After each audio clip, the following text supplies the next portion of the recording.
Alright Greatsword users, there's been builds claiming to be the best, but prepare your buttholes for the actual best Greatsword build in Iceborne.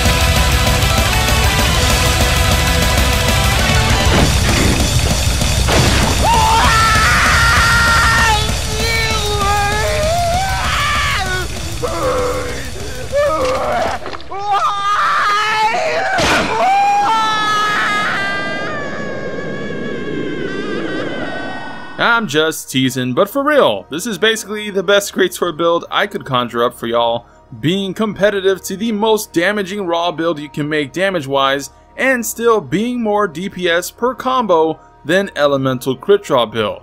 So I'm calling this build Ruiner. By the name, you should know it involves the Ruiner Nergigante Greatsword. Is it the highest raw Greatsword? No. Is it the highest Elemental Greatsword? No. But what it is the best Greatsword for the build. Why? Reason 1, it's comfy. I mean, just look at that big, long, white it has. Oh baby. So you don't need handicraft, and you don't need Master's Crutch, you don't need PP, you don't need a sharpen. As I said, comfy. But the second reason why is the build is based around the 4-piece set bonus from Velkhana. Frostcraft. This set bonus is the best DPS set you can make for these slower weapons. The catch is, the more hits you do, the more that damage boost wanes, as you can tell by its special gauge under the stamina bar. But at peak, when full, you'll gain a 30% damage gain. 30%, no matter what, besides Heroic and Fortify, nothing can compare to this damage gain. Full attack level 7, full crit boost, full agitator, non-elemental boost, whatever. You can't gain 30% attack like this set bonus does. Luckily for Greatsword, you don't do that many attacks, and you're always constantly sheathing, thus refilling the frost bar, thus most attacks gaining the 20 to 30% boost. So it promotes the good old crit draw playstyle. However, as any speedrunner would know, crit draw just won't cut it for kill times. And this is still mostly true from my basic testing. So what's unique with this build is it aims to give you high crit chance not only for crit draw, but for le epic true charge slash. The new slinger shortcut for Greatsword makes pulling off TCS faster than ever, meaning with a single chop slinger full charge TCS, I gain 300-ish more damage than a max elemental crit Velkhana Greatsword doing fully charged crit draw twice. 2 full charge crit draws take around 9 seconds, while Chop Slinger TCS takes around 8-ish, till fully recovered animation. So, TCS is still the best deeps.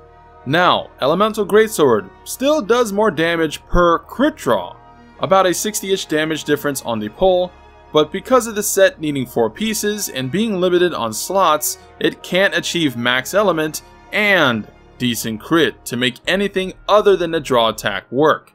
And I went through armor set search a ton, and yeah, not possible. So this is where this build trumps that playstyle.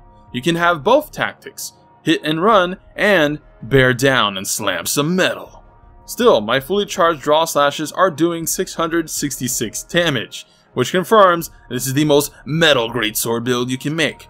But also, that number is no slouch compared to the Ellie Greatsword crit draw route. And again, you also have the advantage of never sharpening per kill, and once you make this set, you're done. You don't need any other Greatsword build. Whereas Ellie Greatsword, you're gonna have to match elements for each monster to barely outshine this build, comparing only crit draw attack numbers. So again, this build does more overall damage with the TCS combo. Now, I'm not a math wizard, but I'm a blue-collar tester. I tested various Greatswords and setups farm my ass off for the best raw greatsword in Brute Tigrex. And even with that, with max attack, with non-Ellie, purple sharpness, max crit boost, it still did less damage than this Ruiner build for the entire TCS combo with all crits, which took forever to actually land because the thing has negative 30% affinity. I also tried normal Tigrex with Velk set and Elementless, still didn't quite reach the numbers of Nurg. Velk GS is the best Ellie GS, and yet it can only do around 1400-ish at best with 2 full draw attacks. Meanwhile, this Ruiner build is passing 1800 for the TCS combo, and only barely worse from the double crit draw playstyle at around 1300. And actually, you can stun the monster with certain ammo types, so pulling off TCS could be more reliable than simply sheath, draw, charge, and attack.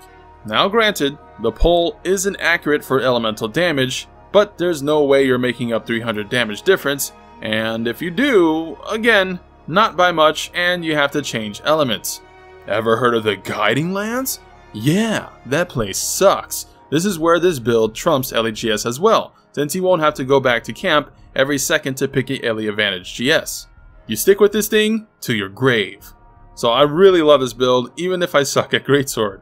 Hope you guys enjoy it, and yes, it's a end game build, since you need Ruiner Greatsword, which doesn't unlock till Master rank 100, but you know, get grinding pard. For augments, I think it can be argued to go double affinity, if that's possible.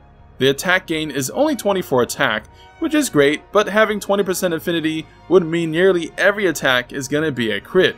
Right now the build has 90% against a tenderized part for the TCS. Your crit draw will always crit, but again, for the other attacks, it's a chance at 70% against non-wounded parts.